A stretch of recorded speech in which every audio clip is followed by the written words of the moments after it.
So that was the more classical, I suppose, version of music or art. But now let's move over to a more modern form, and that is for our daily arts and culture segment. We have our Lee Tae-ho, who joins us live in the studio, and he's going to start us off with all the latest news from the arts and entertainment world. Good afternoon to you, Tae-ho. Good afternoon.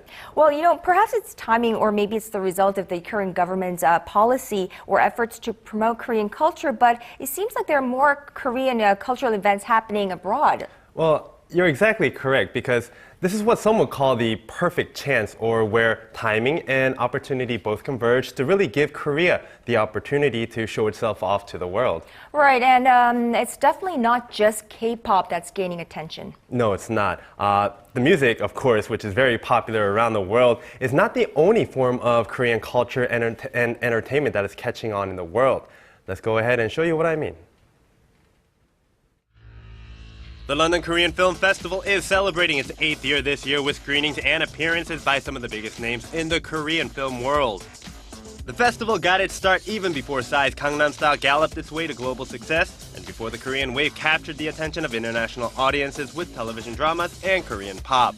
Now the festival acts as a bridge between Korea and the UK, offering residents and visitors to London a cinematic glimpse at Korean life. The festival opened this year with the hit movie Hide and Seek, directed by Ha Jung and starring actor Son Yeon-ju. The film was followed by a Q&A session with the director and the star. The closing gala will feature Boomerang Family, directed by Song Hye-sung and starring Yoon Yo-jung. The festival will also pay tribute to director Kang Woo-seok with screenings of 4 of his past hits, Public Enemy, Shinmido, Moss, and Public Enemy Returns, as well as showing his latest film, Kiss of Legend. Superstar actor Seo Kyung-gu also attended the festival to promote his latest film, Wish, which was directed by Lee Jun-hee. Other notable celebrities attending the festival include director Kim Ji-won, known for his hit films The Good, the Bad, and the Weird, and The Last Stand starring Arnold Schwarzenegger, and also in attendance was the Korean actor Yoon Ge-sang. The festival also has a little something for the younger audiences as well, with screenings of the popular animated film Pororo the Racing Adventure, which of course features a popular little penguin. The London Korean Film Festival will run until the 22nd of November.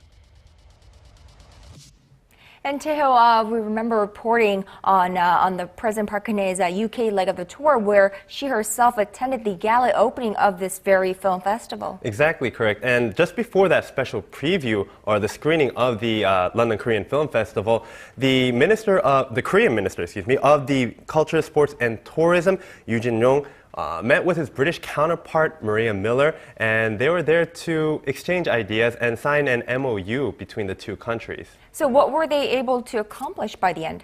Well, by the signing of the MOU between the two countries, what happens is they've scheduled a forum on the exchange of ideas and information between the two countries for creative industries and entertainment and cultural activities between the two countries. Right, definitely an event, and as well as just culture in whole, it serves as a bridging the gap between the two countries in more than one way. Now, but I understand you have more news about Korean culture all across the world. Indeed, I do.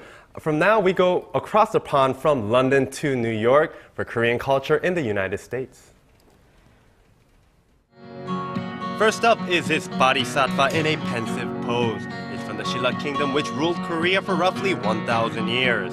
The bronze statue dates from the late 6th or 7th century and is now Korean National Treasure number 83.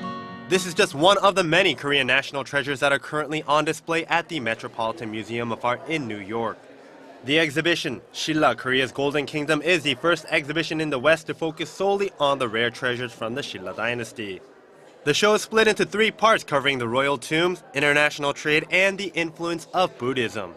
The magnificent artifacts are on loan from the National Museum of Korea and the Gyeongju National Museum and will be on display at the Met until February 13, 2014.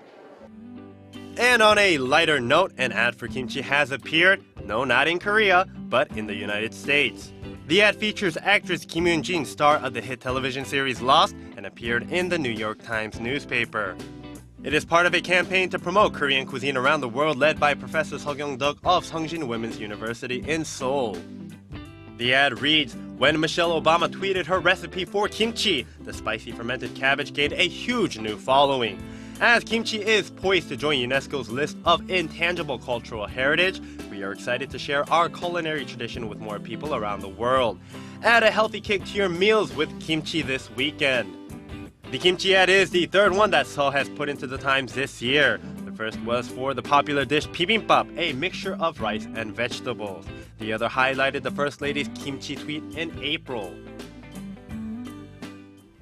No, it's definitely welcome news that kimchi is being spread all across the world, and even Michelle Obama obviously cooks or makes kimchi. And contrary to previous reports that kimchi is poised to join UNESCO's list, it's actually the act of making kimchi or kimjang that will be, or hopefully will be, listed as UNESCO's World Heritage List. So what we just saw basically happening all around Korea, the making of cabbage into kimchi. The act of making kimchi and sharing that act would be will be listed as UNESCO's list of intangible cultural heritage. Now, it really is a rare glimpse into Korea's past, the Buddha actually, and here the national treasure number 83, is it, went through quite the journey to make it to the United States. Indeed, it went into debate after debate after debate, and after long talks here in Korea, it was finally decided that it would be able to leave Korea and go to New York for this cultural exhibition that is the first of its kind in the West.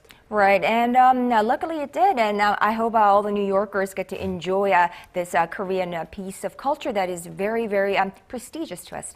Exactly. All right, thank you for that, Teo, and we'll talk to you tomorrow. All right.